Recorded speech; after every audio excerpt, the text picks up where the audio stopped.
बातमी आहे रायगडमधून रायगडच्या हिरकणी कड्यावर 2 तरुण अडकलेत। बचाव पथकाला पाचारण करण्यात आलेलं आहे। रोपवेच्या रस्त्यावर स्थानिकांनी या तरुणांना पाहिल्यानंतर गोंधळ झाला। गडावर पुन्हा परत जाणे अगर खाली उतरणे कठीण असल्याने दगडाचा आधार घेत दोघेही तिथेच थांबलेले आहेत। तर बचाव पथकाला आता पाचारण करण्यात आलेलं आहे। रायगडच्या हिरकणी कड्यावर 2 तरुण अडकलेले आहेत। वर जाणे किंवा खाली येणे ही कठीण असल्यामुळे ते दोघेही तिथेच थांबलेले आहेत।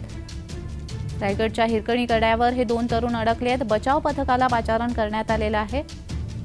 रोपवेच्या रस्त्यावर स्थानिकांनी या तरुणांना पाहिल्यानंतर गोंधळ उडालाय।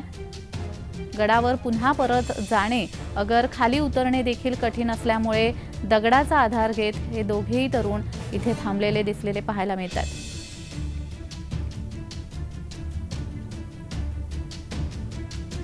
रायगडचा हा हिरकणी कडा आहे। या हिरकणी कड्यावर हे 2 तरुण अडकलेले आपल्याला पाहायला मिळतात। मात्र त्यांना वर गडावर जाणे शक्य नाहीये, खाली येणं देखील कठीण आहे। त्याच्यामुळे ते दोघे तिथेच दगडाचा आधार घेऊन थांबलेले आहेत। यांना सोडवण्यासाठी बचाव पथकाला पाचारण करण्यात आलेलं आहे। तर या संदर्भात अधिक माहिती देण्यासाठी आमचे प्रतिनिधी अजेश नाडकर हे आपल्याशी फोनद्वारा जोडले गेलेले आहेत। अजेश, हिरकणी कडा हा खरं तर खूप कठीण असा कडा समजला जातोय आणि याच्यावरती हे 2 तरुण अडकले आहेत। मुळात ते तिथपर्यंत पोहोचले कसे आणि बचाव पथक कधीपर्यंत येण्याची शक्यता आहे?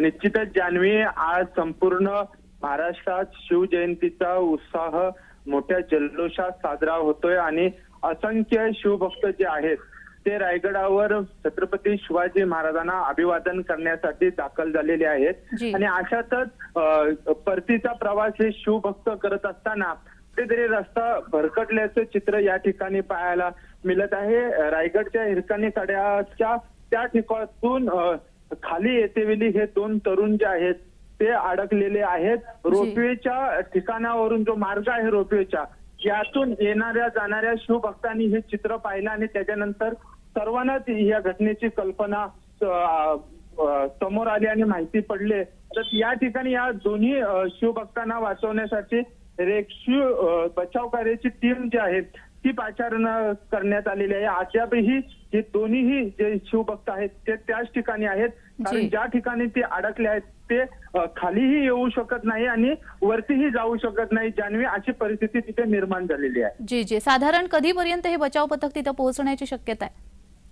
काही क्षणातच आता बचाव कार्य या ठिकाणी दाखल होतील आणि ज्या पद्धतीने ज्या ठिकाणी हे दोन्ही शिवभक्त अडकले आहेत तिथून त्यांची सुखरूप सुटका करण्यासाठी प्रयत्न करतील। जान्हवी, जी धन्यवाद अजेश, तुम्ही दिलेल्या या माहितीसाठी। बचाव पथकाला पाचारण करण्यात आलेलं आहे।